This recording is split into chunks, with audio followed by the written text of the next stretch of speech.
The first assumption you've probably already made is that this is going to be sickly sweet because of the Coca-Cola.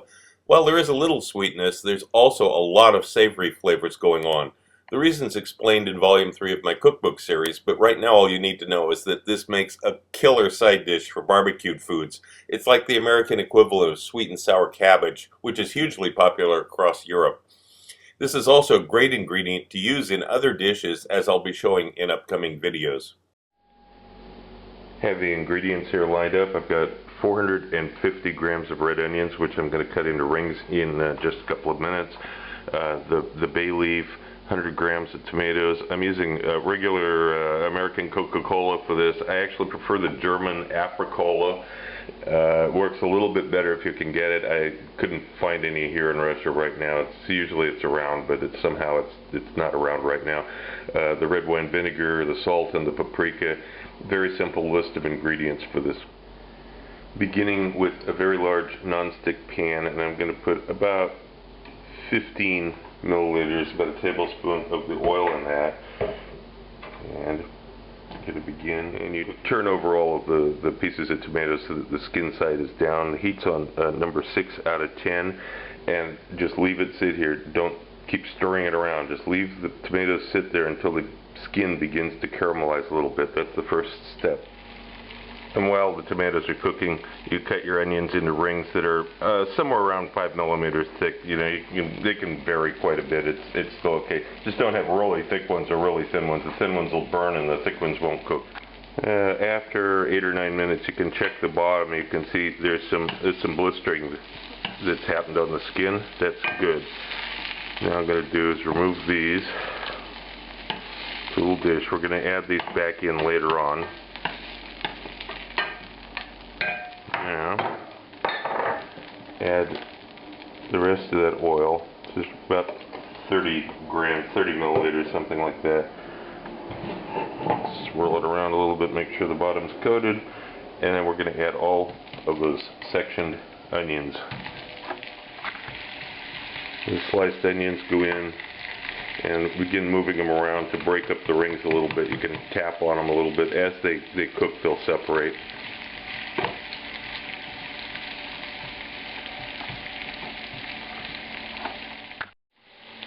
After 5 or 6 minutes, this is what it looks like. And now I'm going to add the bay leaf, nestle it on down in there somewhere, get it towards the bottom, and about a third of the cola. Only about a third right now.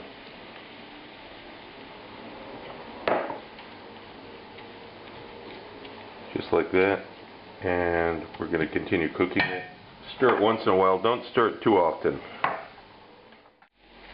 After about 12 minutes, you can see it's been reduced down to a glaze. Now I'm going to add salt.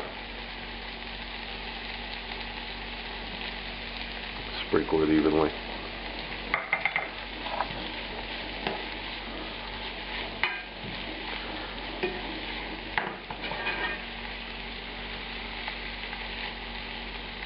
And another third of the cola, approximately, of course. The exact amount's not critical. And we'll continue cooking it and reduce it down to a glaze yet again. Now, after about 8 minutes more, it's fairly dry again. I'm going to add this paprika in.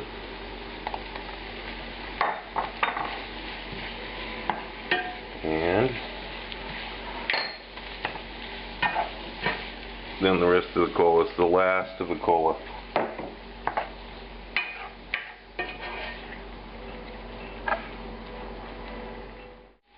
And after about 5 minutes, it looks like this.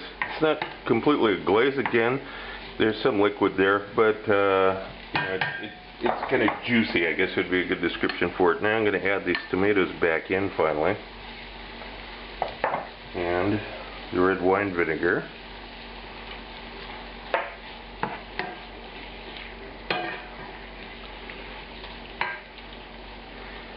And I'm turning the heat down, so it's been on 6 out of 10 the whole time. Now I'm turning the heat way down to 3, and I'm going to put a lid on it. And this is what you want to see through the lid, simmering. It's a good simmer, but it's not boiling rapidly and burning, and it's not just sitting there going bloop bloop. It needs to have a good amount of simmering, just like this. And after 10 minutes has passed, open it up, stir it around a little bit, and this looks pretty good. I'm gonna let it continue cooking for just another minute, just to thicken it up just a tiny bit more than this.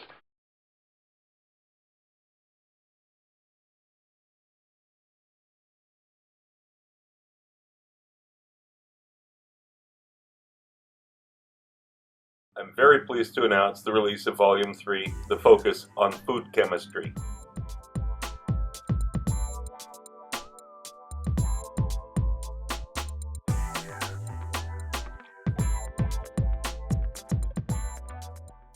I want to clear up a few things about these 3 volumes. First, they all contain completely different information. There's no duplication, they're not revisions. When I wrote Volume 1, I had 2.5 years of YouTube videos to cover. People had been asking me for the printed list of ingredients for all of those dishes, and so I obliged. There are recipes with stepwise directions and many tips offered throughout, as well as an extensive history of Russian cuisine over the last 1,000 years, but Volume 1 is very different from Volume 2 and 3. In Volumes 2 and 3, I only had about 9 months of YouTube recipes to cover in each, so I was able to provide stepwise directions for everything. In Volume 2, I included a lot of additional information about cooking and some simple examples of flavor chemistry to set the stage for Volume 3. While Volume 2 hopefully got you thinking about some of the processes that go on in cooking and how flavors are expressed and sensed at the molecular level, the topic was painted with pretty broad strokes to make it easy to digest, pun intended. Volume 3 is a milestone of the series, in which I've included an entire introductory course in food chemistry, which is why Volume 3 is about 70 pages longer than Volume 2. If you just want the recipes, that's okay too. You don't have to read the first few chapters, but if you've ever been curious about what influences tastes and flavors and the rationale for deciding cooking times and temperatures and why things taste different when they're combined in different ways, this book will answer many of those questions. It also paves the way for Volume 4, which will be next year.